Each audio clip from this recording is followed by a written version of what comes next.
Selamat pagi. Perkenalkan, saya Deni Simanjunta dengan NIM 2303126919. Di sini saya akan memenuhi tugas statistika elementer dari dosen pengampu Ibu Nur Goldamer, SSI, MSI.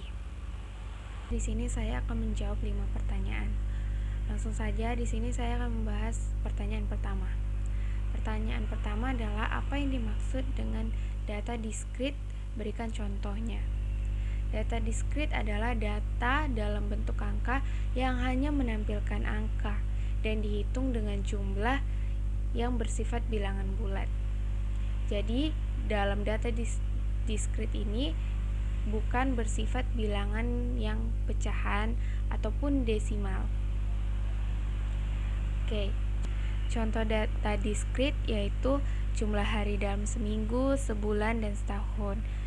Dalam seminggu kan ada 7 hari, dalam sebulan ada 30 atau 31 hari atau 28 hari. Dalam setahun itu kan ada 365 hari. Nah, contoh lainnya itu ada jumlah orang dalam suatu instansi atau perusahaan. Lainnya ada jumlah tas dan sepatu yang dimiliki, jumlah orang yang berpartisipasi dalam sebuah pertandingan, ukuran sepatu atau baju, jumlah saudara, kakak, adik, atau anggota keluarga dalam satu rumah. Pertanyaan nomor 2. Apa yang dimaksud dengan data? Berikan contohnya. Data adalah suatu kumpulan informasi atau keterangan dari suatu pengamatan baik dalam bentuk angka, lambang, ataupun sifat. Nah, makanya di dalam data ini kita perlu melakukan misalnya wawancara, observasi, dan lain-lainnya untuk mengumpulkan suatu informasi. Nah, dari informasi ini itulah yang akan kita amati dan menjadi sebuah data. Contoh data yaitu data Persija menang.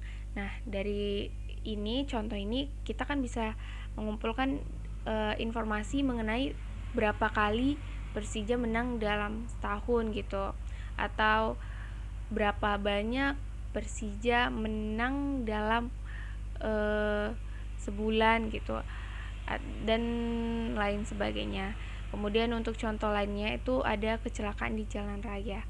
Nah, kita bisa mengumpulkan data dengan mengumpulkan informasi yaitu seperti berapa banyak kecelakaan yang terjadi di tahun 2017 misalnya, atau berapa persen peningkatan kecelakaan dari tahun 2017 sampai tahun sekarang gitu.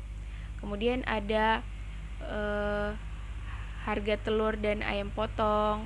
Nah, kan harga telur dan ayam potong ini sering naik turun kan harganya. Jadi kita bisa mengumpulkan suatu informasi tentang kenaikan harga misalnya gitu kan.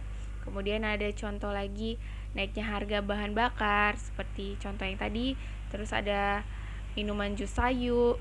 Nah, itu kan bisa kita bikin data dengan mengumpulkan informasi seberapa banyak yang suka dengan jus sayur, misalnya tomat atau jus sayur wortel gitu.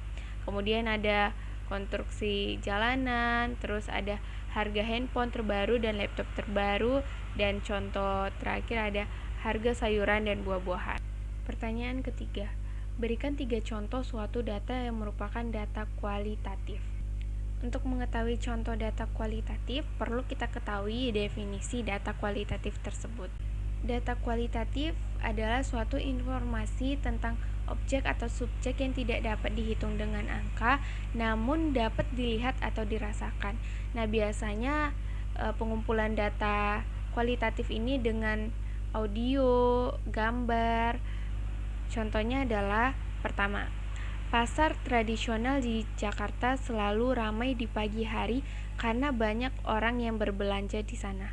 Nah, pernyataan tersebut termasuk data kualitatif karena di pernyataan tersebut kan terdapat kata banyak orang atau selalu ramai. Nah, di situ kan kita tidak tahu seberapa ramainya orang di pasar tersebut. Tapi kita dari kata tersebut kita bisa mengerti bahwa ada banyak orang di situ, tapi tidak dapat didefinisikan dengan angka. Terus contoh keduanya, Universitas A memiliki sistem perkuliahan yang lebih fleksibel dibandingkan Universitas B. Nah, dari kata lebih fleksibel ini, kita kan tidak tahu seberapa persen fleksibelnya di Universitas A dibanding Universitas B ini. Makanya ini termasuk data kualitatif karena dia tidak ada angkanya. Kemudian contoh ketiga itu ada penduduk desa C lebih terlibat dalam kegiatan gotong royong dibandingkan dengan penduduk desa D. Nah, di sini kan juga tidak terdapat angka, tapi ada di situ tertulis lebih terlibat. Nah, kita kan tidak tahu seberapa banyak orang yang terlibat di situ, sehingga penduduk desa C ini lebih banyak terlibat gitu kan. Selanjutnya pertanyaan keempat, apa yang dimaksud dengan variabel dikotomis? Berikan contohnya. Variabel dikotomis atau disebut juga dikotomi adalah variabel kategori yang memiliki dua kategori atau tingkatan kelompok berbeda dalam variabel bebas yang sama. Nah, jadi dalam variabel kategori ini hanya ada dua kategori. Nah, kita langsung saja bahas contohnya. Contohnya adalah kepala atau ekor. Dia hanya ada dua kategori dalam tingkatan itu kan. Kemudian ada laki-laki atau perempuan. Nah, di sini kan kalau dalam gender tidak ada yang di tengah-tengah ya kan. Cuman ada dua jenis kelamin. Makanya tingkatannya hanya memiliki dua. Jadi termasuk variabel dikotomis atau dikotomi. Terus yang ketiga ada kaya atau miskin, ya kan? Kemudian ada demokrat atau republik. Kemudian ada lulus atau gagal. Dan terakhir ada di bawah usia 65 atau 65 tahun ke atas. Jadi di sini data yang dikumpulkan hanya ada dua tingkatan. Pertanyaan kelima, apa yang dimaksud dengan variabel politomis? Berikan contohnya. Variabel politomis ini disebut juga politomi. Jadi variabel politomi ini adalah variabel yang memiliki banyak kelompok nilai. Nah, itulah perbedaan dari variabel dikotomis dan politomi. Di politomi ini ada banyak tingkatannya, lebih dari dua. Sedangkan dikotomis tadi kan ada hanya dua tingkatan. Nah, di politomi ini memiliki banyak tingkatannya.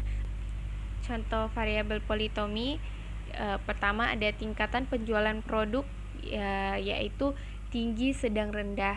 Jadi dalam ini kan ada 3 tingkatan jadinya. Jadi misalnya menggunakan tingkatan tinggi itu dengan 3, terus sedang itu 2, dan rendah itu 1.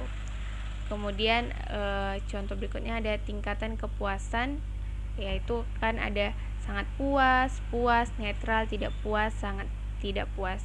Jadi dari 5 tingkatan ini kita bisa menggunakan variabel politomi, misalnya sangat puas itu dengan 5, puas 4, netral 3, tidak puas 2, dan sangat tidak puas itu 1.